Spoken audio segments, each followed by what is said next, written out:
Hello guys, welcome back to my channel. My name is Parul और आज के इस वीडियो में मैं आप लोग के साथ शेयर करने वाली हूँ कि अपनी जनवरी 2025 के 21 डेज़ की वेट लॉस चैलेंज में मैंने डे 12 और डे 13 पे क्या क्या लिया था और मेरा एक्टिविटी लेवल कैसा था।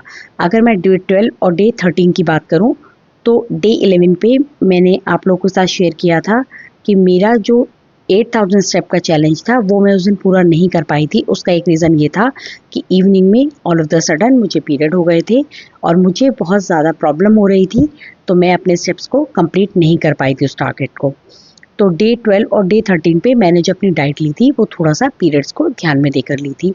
डे 12 पे मैंने अगर मॉर्निंग ड्रिंक की बात करूँ तो वो मेरी सेम ही थी जो कि थी ABCD ड्रिंक।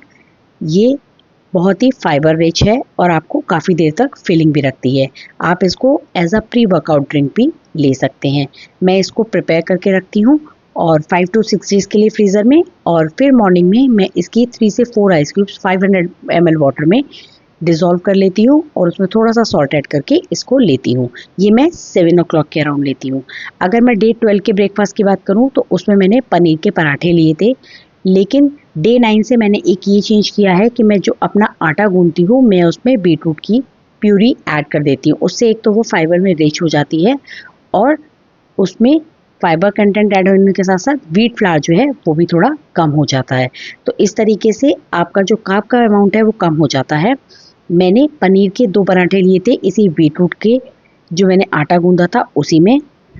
मैंने 2 पराठे लिए थे और मैं अपने पराठे देसी घी में बनाती हूँ। मैंने ये कहीं पढ़ा था कि आप जब भी पराठे बनाते हैं तो आपको ऐसा करना चाहिए कि आपको तवे पे घी नहीं लगाना चाहिए, लेकिन वो मेरी एक ऐसी हैबिट हो गई है कि वो मुझे याद नहीं रहती है और मैं हमेशा नॉर्मली जैसे पराठे हम सेकते हैं मैं वैसा सेक लेती हूँ। मैं अगली बार से याद रखने की पूरी कोशिश करूँगी और मैं उनको नॉर्मल रोटी की तरह सेक कर बाद में उसमें थोड़ा सा देसी घी ऐड कर लूँगी। इसके साथ मैं अपने जो है सोक नट्स लेती हूँ ब्रेकफास्ट में ही, जो कि होते हैं 5 सोक्ड आलमंड्स। कभी कभी मैं उसके साथ थोड़े से 8 to 7 जो है ब्लैक रेजन्स ले लेती हूँ पीरियड से 10 दिन पहले अगर मुझे याद रहते हैं। लेकिन इस बार मुझे ट्रिप वगैरह की वजह से वो चीज़ें याद नहीं रही थी, तो मैंने सिर्फ 2 से 3 दिन ही बोली थी। तो इसीलिए शायद जो मेरी प्रॉब्लम है वो PMS वगैरह की और क्रैम्प्स की वो बहुत ज़्यादा बढ़ गई थी।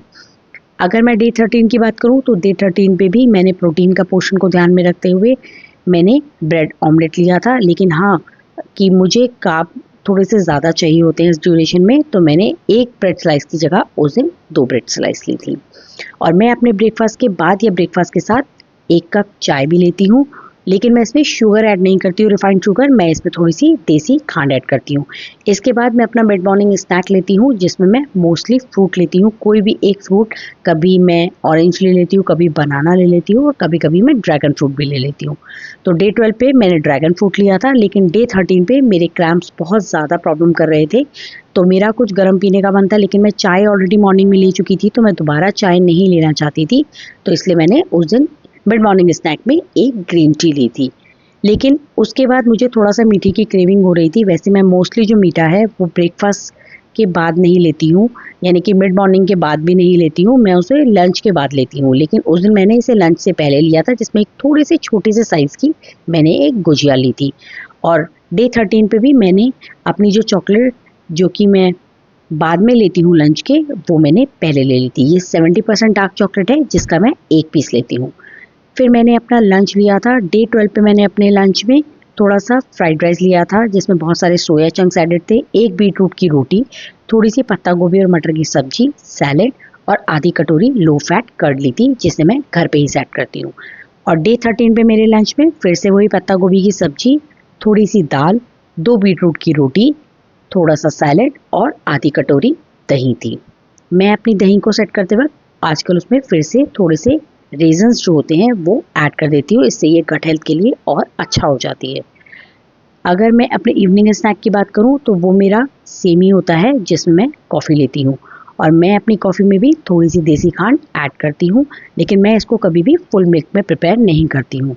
डिनर में अपना 8 o'clock के अराउंड लेती हूँ जिसमें मैं मोस्टली दाल, रोटी और थोड़ी सी सॉटेड वेजिटेबल लेती हूँ, लेकिन डे 12 पे मैं वो प्रिपेयर नहीं कर पाई थी तो मैंने सिर्फ दाल और 2 बीटरूट की रोटी ली थी। लेकिन डे 13 पे मैंने थोड़ी सी पनीर की सब्जी ली थी, सॉटेड वेजिटेबल ली थी, और क्योंकि पनीर की सब्जी भी थी और सॉटेड वेजिटेबल थी, इसलिए उस दिन मैंने रोटी जो है वो एक ही ली थी। और मैं अपनी रोटी पे भी बहुत थोड़ा सा देसी घी ज़रूर ऐड करती हूँ। ये मेरी लास्ट मील नहीं होती है, पहले ये मेरी लास्ट मील होती थी, लेकिन अब जो मेरी लास्ट मील है वो मेरी सोने से 30 to 40 मिनट्स के पहले होती है, जिसमें मैं कैमामाइल टी लेती हूँ। और अगर मैं बात करूँ जनवरी के अपने वर्कआउट से रिलेटेड 8000 स्टेप के चैलेंज के बारे में और स्ट्रेंथ ट्रेनिंग डेली करने के बारे में, तो ये दोनों ही मैं डे 12 और डे 13 पे नहीं कर पाई थी, क्योंकि मेरी जो तबीयत है वो काफ़ी ख़राब थी, तो मैं ये दोनों ही चैलेंज पूरे नहीं कर पाई थी। लेकिन मैंने अपनी डाइट को काफ़ी सही रखने की कोशिश की थी। बेस्ट चीज़ ये थी कि मैंने घर का बना हुआ ही खाना खाया था। पहले मोस्टली ऐसा होता था कि मेरी तबीयत जब बहुत ख़राब होती थी तो मैं पीरियड्स में बाहर से खाना ऑर्डर कर देती थी, लेकिन इस बार मैंने ऐसा नहीं किया था, क्योंकि मैं थोड़े दिन पहले ही ट्रिप पर गई थी, तो मैंने 2 या 3 दिन पहले ही ऑलरेडी बाहर का खाना खाया था।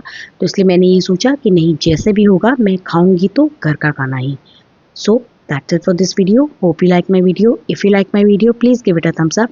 और इसी तरह के और कंटेंट के लिए please consider subscribe to my channel, hit the notification bell. See you soon, bye bye.